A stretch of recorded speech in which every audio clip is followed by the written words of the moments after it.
Pour avoir ma liberté et pouvoir avoir mon temps. Ton temps, voilà. T'imagines ? Ouais. Comme quoi, rien ne vaut plus cher que le temps. Exactement. Tu veux gagner de l'argent pour t'offrir une liberté, pour avoir du temps. Le salarié lambda, qui touche le SMIC ou plus, qui va tous les jours au travail, il échange son temps contre rémunération. Yes. Quand tu comprends ça, tu as tout compris à la vie. Et après, tu as des types, ils entreprennent parce qu'ils ont tous ce mental de temps, mais ils sont tellement pris qu'ils n'ont pas le temps de vivre. Yes. Et moi, j'ai une tante, tu sais, qui est chirurgienne. Et je lui ai dit une fois, Yasmine, je dis, c'est quoi le premier regret des gens quand ils sont à l'hôpital ? Elle me dit de pas assez avoir profité de la vie parce qu'ils ont trop travaillé. Tu vois ? Et j'ai vu, Wissem, beaucoup d'amis à moi mourir à 30 ans, à 35, à 50 de cancer. Et c'est venu du jour au lendemain.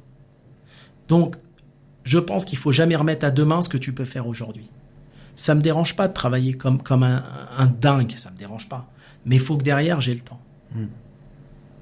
Moi, je te cache pas, ça a choqué des gens sur le net quand je disais que je partais 6 mois par an en vacances.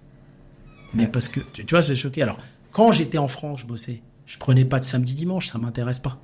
Tu veux que j'aille faire quoi ? Je vais aller à la Défense, à Carrefour, un samedi, dimanche, ça m'intéresse pas. Je travaillais du lundi au dimanche, de 8h à minuit. Parce que pour moi, c'était comme une prison. J'avais aucun équilibre.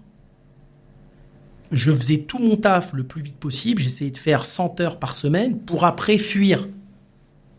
Et fuir, c'est pas aller faire les courses. Fuir, c'est aller au bout du monde. Et là où je te dis j'ai réalisé mes rêves, c'est pas parce que j'ai vendu mon groupe cher et que... Non, c'est parce que j'ai fait le tour du monde. Mon premier rêve, c'était de faire le tour du monde. Tu vois ? La définition de réussir ta propre vie, c'était ça. Exactement. Tu sais, une fois, j'étais avec un ami, on voit des yachts. Je sais pas si je te l'avais déjà dit dans un podcast, ça. Et en fait, on parlait avec celui qui nettoie le yacht. Non, on n'a pas parlé. On n'a pas parlé. Regarde, l'anecdote, elle est marrante parce que... Et je dis, vous avez le patron, t'as vu quand t'es gamin, tu vois, les mecs qui ont des yachts et tout, tu parles avec eux. Et je dis, vous l'avez vu le patron du yacht ? Il me dit, jamais, on l'a vu qu'une fois. Par contre, on a déjà vu sa femme et ses enfants. Tu vois ? Je me dis, pourquoi ? Mais il me dit, il travaille beaucoup, il n'a pas le temps. Il a acheté un yacht à 30 millions, mais il n'y est pas.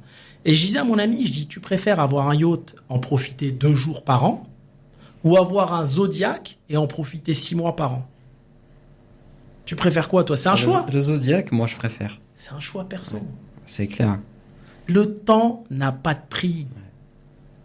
Le temps, c'est un truc de dingue. Et je pense que plus les années passent, plus tu vieillis, moins c'est marrant. Ouais. C'est à toi de définir, selon ce que vont te dire tes parents et compagnie, quelles sont les plus belles années de ta vie. Et de faire en sorte de kiffer ces années-là avec les fonds que tu as entre les mains. Mais il faut des délais sacrifices et des délais où tu te lâches, où tu kiffes ta vie. Ouais. Et c'est aussi un secret de longévité. Parce que si tu passes ton temps à travailler et comme tu dis, tu t'arrêtes pas, bah, tu sacrifies ta santé et ton temps. À la fin, en fait, t'as tout perdu. T'as tout perdu. Mais ouais, je te rejoins là-dessus. Le temps, c'est après la santé, c'est ce qui est le plus important. Moi, j'ai un principal défaut dans le business et mes collaborateurs, ils me le disent beaucoup. Et j'aurais pu gagner beaucoup plus si j'avais pas ce défaut. Je suis pas régulier. C'est-à-dire, je suis un bon créatif,